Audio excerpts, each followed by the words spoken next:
Olá, eu sou o Francisco Pinto Balsemão e estas são as minhas memórias. Introdução: pessoas, factos e ideias.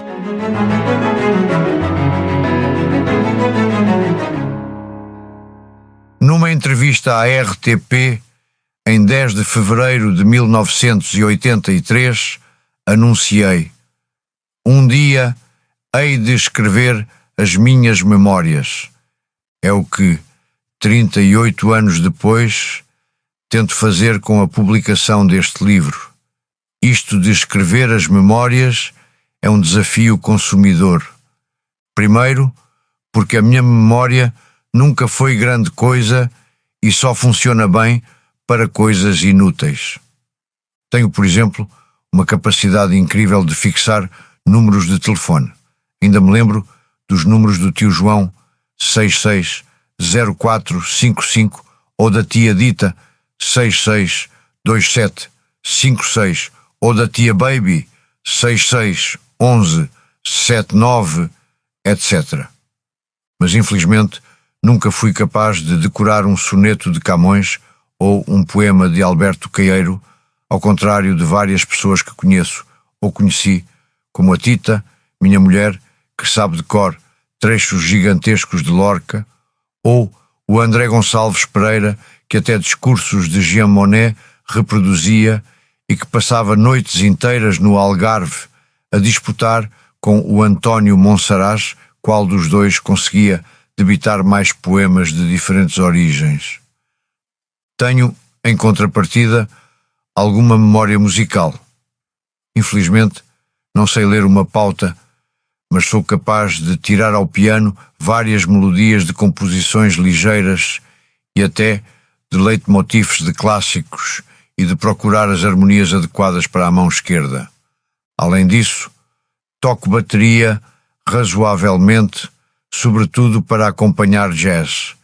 Mas isso de nada serve quando se trata de tentar ser rigoroso na escrita sobre uma experiência de vida. Para efeitos de escrever memórias, a minha memória é má.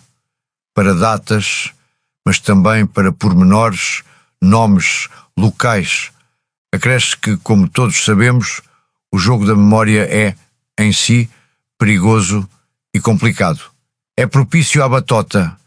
Só me lembro do que me convém, esqueço-me do que não me interessa recordar, exagero o que me valoriza, minimizo ou apago mesmo eventuais fraquezas que não me interessa expor.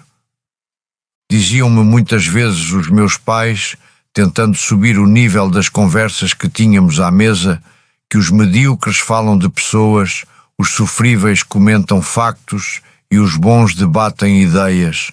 Neste livro, para chegar ao plano das ideias, não poderia deixar de referir pessoas e factos. E, porque a minha memória não é grande coisa, tentei, para isso, socorrer-me da pesquisa que estava ao meu alcance, com a inestimável ajuda das pessoas referidas no agradecimento inicial.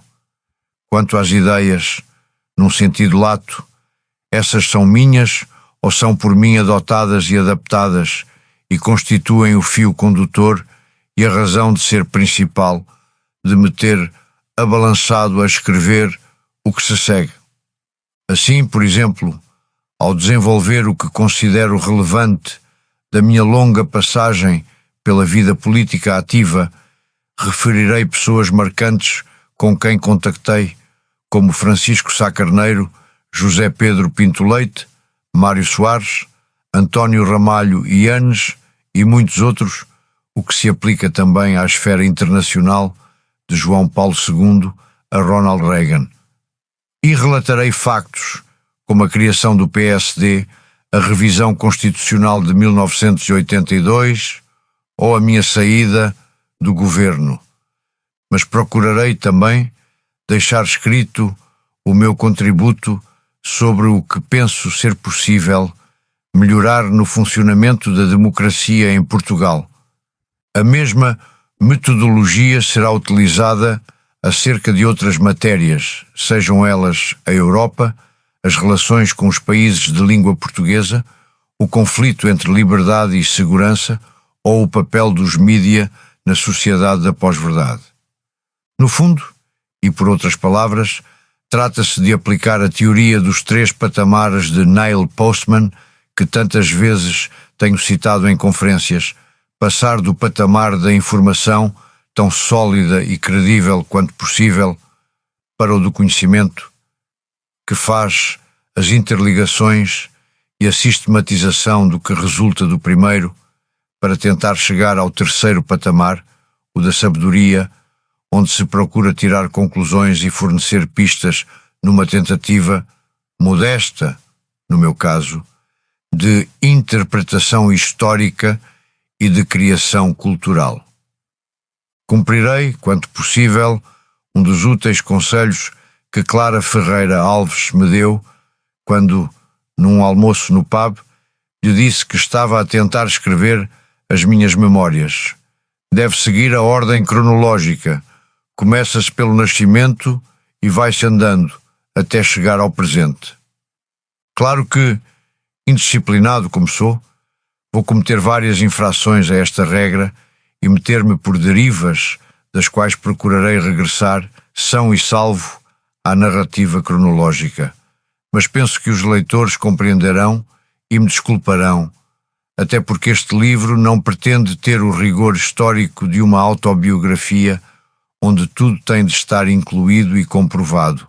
O que quero apenas é deixar por escrito memórias de pessoas, de factos, de vivências e também algumas opiniões e ideias sobre questões que tive de enfrentar e resolver e problemas que me preocuparam e preocupam.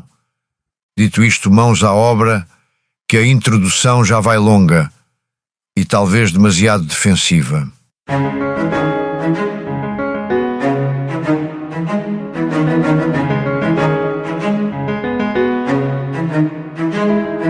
Memórias de Francisco Pinto Balsemão é um podcast do Expresso, editado pela agência de inovação Instinct a partir da voz clonada por inteligência artificial de Francisco Pinto Balsemão, com sonoplastia de João Luís Amorim, coordenação de Mónica Balsemão e Joana Beleza, direção de João Vieira Pereira. Baseado na obra homónima publicada pela Porto Editora, contou ainda com a participação especial de Clara de Sousa.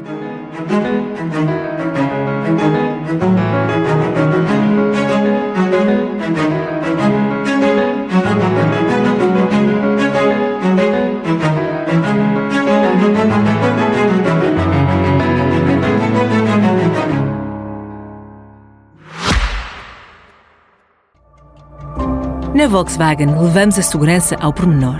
A 100 km/h, 1 segundo de distração faz toda a diferença na segurança da sua viagem. E emparelhar o Bluetooth, sem códigos ou complicações, não só é mais seguro, como também faz toda a diferença no entretenimento da sua viagem.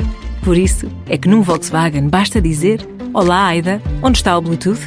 E o assistente de voz inteligente encontra-o sem distrações. Desde sempre que a Volkswagen abraçou a tecnologia para facilitar e proteger a vida de todos. Hoje, com o ChatGPT a bordo, a condução é mais simples e segura. Basta falar e tem acesso a tudo, desde as cotações da bolsa aos valores da temperatura e dos empates e vitórias do seu clube até ao podcast Memórias via Bluetooth. Agora a inteligência artificial é um segundo passageiro, porque para a Volkswagen, as pessoas estão sempre em primeiro lugar.